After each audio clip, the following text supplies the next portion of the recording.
What's good, YouTube? This your man Spill Dog. Yo, man. Anybody from my generation on probably back that watched Roy Jones from the time he started professional until now. Every Roy was everybody's favorite fighter at one time. Roy Jones Jr.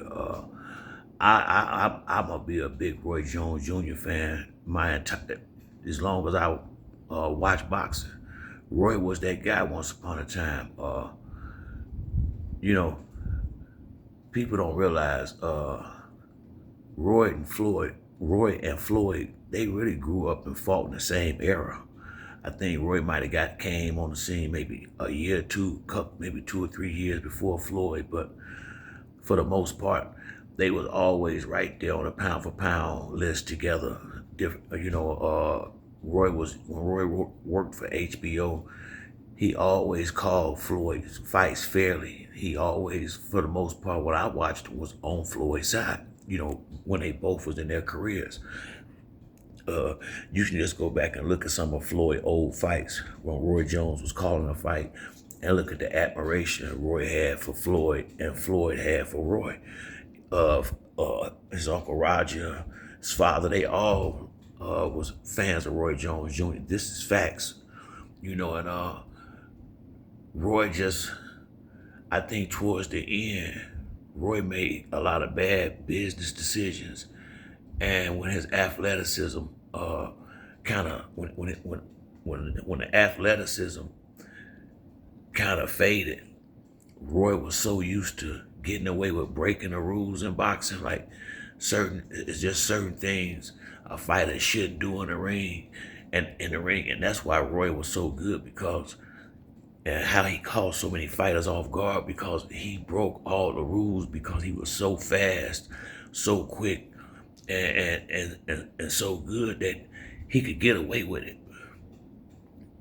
In his latter years, when he started losing, I think the difference between Roy Jones and Floyd Mayweather was, although Floyd was a very talented, very crafty, slick, finesseful fighter, Floyd had excellent fundamentals. I mean, he mastered his fundamentals, and he always implemented them with the other stuff that he did. And so when Floyd turned 33, 34, 35, that's when fighters started getting a little older in the tooth a lot of times, especially back in the day. Floyd was able to use his knowledge and fundamentals to beat a lot of those bigger fighters that was bigger than him and younger than him. And Roy, he know the fundamentals, he knew them, but he had broke the rules so much. I think that's why he was getting knocked out a lot, because he was so used to being able to do stuff that he shouldn't have done and got away with it. And as he got older, he couldn't get away with that stuff no more. And that's when he started getting caught with big shots, because he was doing stuff that a fighter shouldn't do, but he always got away with it. And Roy old enough to know you don't throw rocks when you live in a glass house. And what I meant by that is, you can't take jabs at a fighter that that was that took better care of his career than you did. And it's unnecessary them two going back and forth like this, because believe it or not, they both have, and I think they had and still have a lot of respect for what each other done in their careers in the ring. Once again, Floyd, you might see him say something bad about Canelo or something like that, but you very rarely hear Floyd talking bad about these fighters. He may just, people don't ever like his opinion, because, just because the money, the flash, all that stuff. But Floyd was able to lean on his fundamentals in his later years, and Roy was not able to do that, because he never depended on the fundamentals. He counted on speed, his power, and him out thinking and being able to outmaneuver a guy with, like I say, with his speed, quickness, and big shots. And once that left, he was just another average, somewhat of an average fighter. Once the speed and some of the athleticism uh, pretty much left.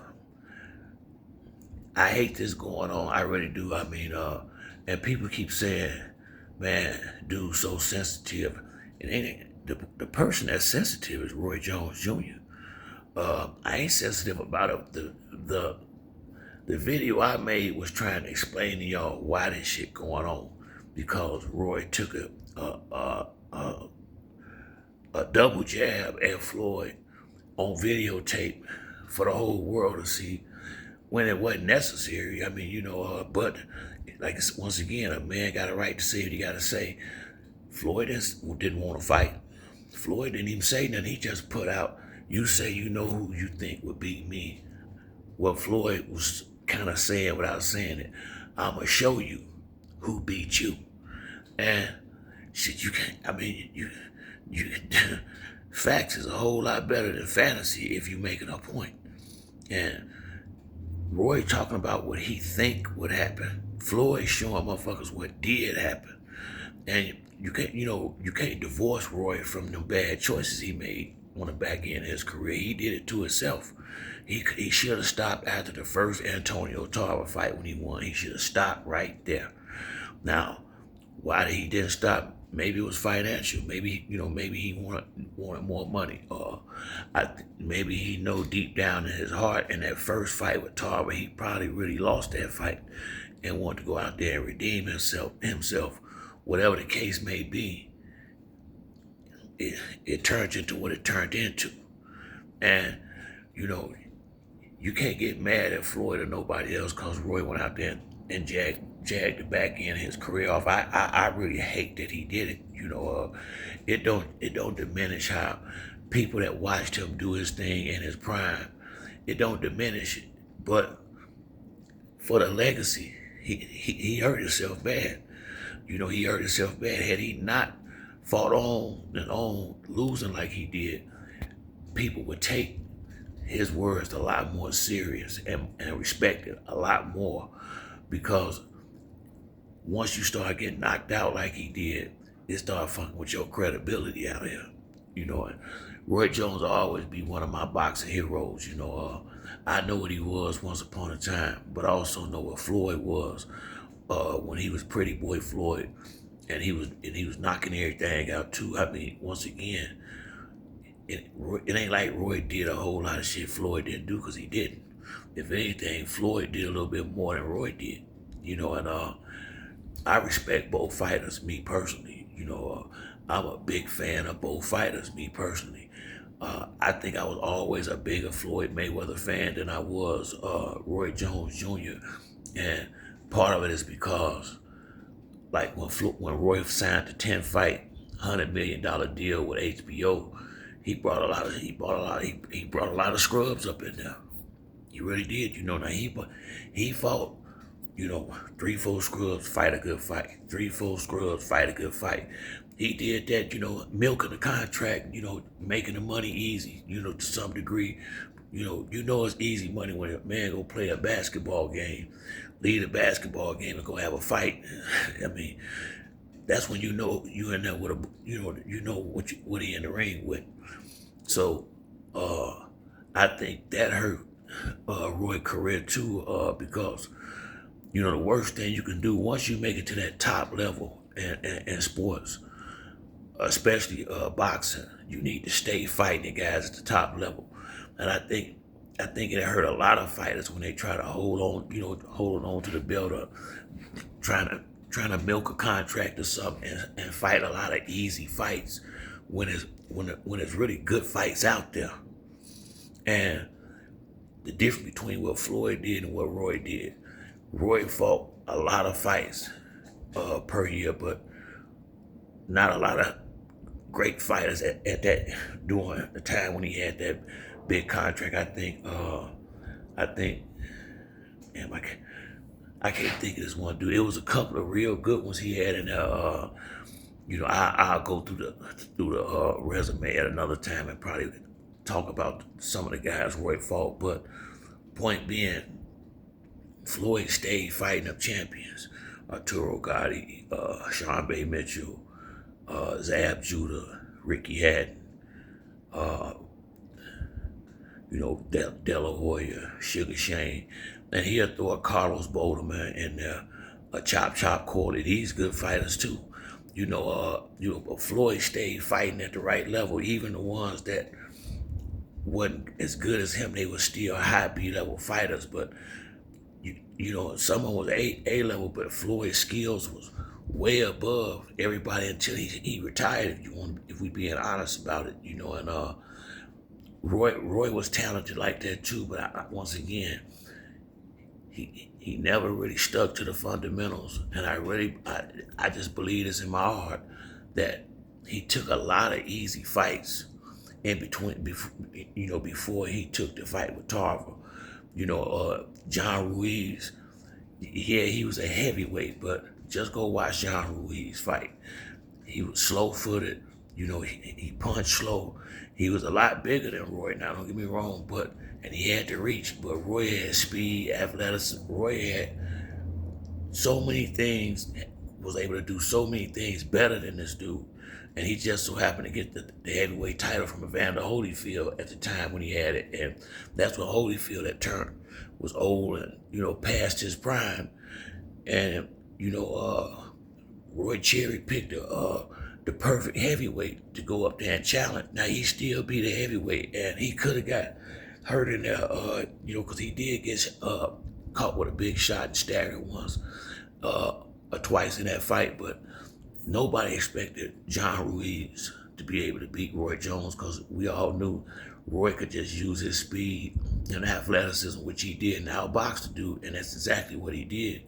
Then he went back down in weight and fought Tarver, and I really believe when he went way up and Roy picked up muscle, he didn't pick up fat, he picked up muscle, and then losing that muscle mass to come back down and fight Antonio Tarver, we saw in the first fight that it might have been a problem. And I really think after he beat Ruiz and then beat Tarver to get the light heavyweight title again, that's when he should have shut it down. And he didn't. And trust me, the same way we feel about it, you gotta know he think about it too. He human, but we all make mistakes. And when Roy was on top, you couldn't tell him shit. Roy was gonna do it his way, and he did it his way. So I just feel like a lot of it is Roy. I don't even think it's a personal thing like it seemed like with Floyd Mayweather Jr. and Roy. It's just that Floyd just so happened to be the guy that was just as good as him in lower divisions when they was both fighting. But Floyd met Al Heyman, and he was smart enough to let a guy that's a great businessman take care of his business for him and get him the most money per fight instead of signing another long-term contract and letting the promoters or whoever get the lion's share of the money on the pay-per-views and things of that nature. And you don't get what you deserve, you get what you negotiate. And I think Roy made a lot of poor business decisions when he was fighting, and now the career is pretty much gone, and you can't go back and redo this shit. And yeah, it's probably hard for him to watch a guy that, don't get me wrong, they was both, to me, it was just a, what's your preference? Because they both was the top of the heap. Difference was though, you gotta give, you like it or don't like it. Floyd stayed on the top. Floyd stayed winning and winning against good fighters. And I just really feel like Roy hurt himself going up in weight, coming down. And it ain't nothing wrong with fighting past your prime, but the fact that Roy never used his fundamentals, because that's what you got to fall back on when you get older in boxing. He know everything to do, but once again, he never had to rely on it. And it's hard to teach an old dog new tricks. It really is. So from where I'm sitting at, there ain't no win in this. Even if they fought, that still wouldn't change the fact of who Floyd is to the sport and what Roy ended up being to the sport, fighting past his prime. And I just feel like it ain't no win for Roy in this. He cannot win this. He need to let this go. You know, uh, he just need to let this go. Ain't nothing he gonna say gonna be able to erase the fact that Floyd is undefeated. Nothing he gonna be able to do to erase the fact that that was a bad deal he signed for the $100 million 10 fight deal, because I feel like he could have made on the 3 Tarver fights, he could have made $400-500 million in them 3 fights. Just those 3 fights alone. I believe it. So I hate it for Roy. I do. I hate it for Roy because he didn't know when to let go, and he was a guy that you couldn't tell shit to. He ain't the only. A lot of fighters is like that, and to some degree, if they wasn't like that, they may not have made it as far as they did. But at some point, you gotta listen to somebody. At some point, you gotta go get you gotta listen to somebody and trust somebody to do what you ain't the greatest at doing. Roy was the bad motherfucker in the ring. Sometimes you need another bad motherfucker out the ring to do your negotiating and stuff, so you get your fair share of that purse in these big gigantic fights Roy was in. So like I say, man, it's unfortunate. It's very, very unfortunate the spot Roy put himself in at the end of his career, and get mad at Floyd and trying to and throwing jabs at him. That ain't gonna change nothing. And a hit dog a holler. Floyd ain't talking fantasy sports. He talking what really happened. He talking about what went down in the ring. And the truth is, Roy lost 9 fights and Floyd lost none. So, just cause a lot of people might pick Roy as their favorite fighter don't mean he was better. Just being honest, and go down his resume and go down Floyd's. They ain't the same weight division, but you can't say that he fought better fighters. That wouldn't be true. They both fought great fighters, but Floyd beat more champions than anybody in boxing, I believe. A-level champions. So like I say, man, I would rather for them to be out here doing like they did when they was fighting, honestly. Just go back and look at the respect Roy had for Floyd when Roy was on top of the game and Floyd was on top of the game. Go back and look at the respect Floyd had for Roy Jones Jr. when he was on top of the game. I mean, until they stopped fighting, until Roy kind of stopped fighting and kind of fell off and Floyd started making them ridiculously big purses, Roy wasn't acting like that.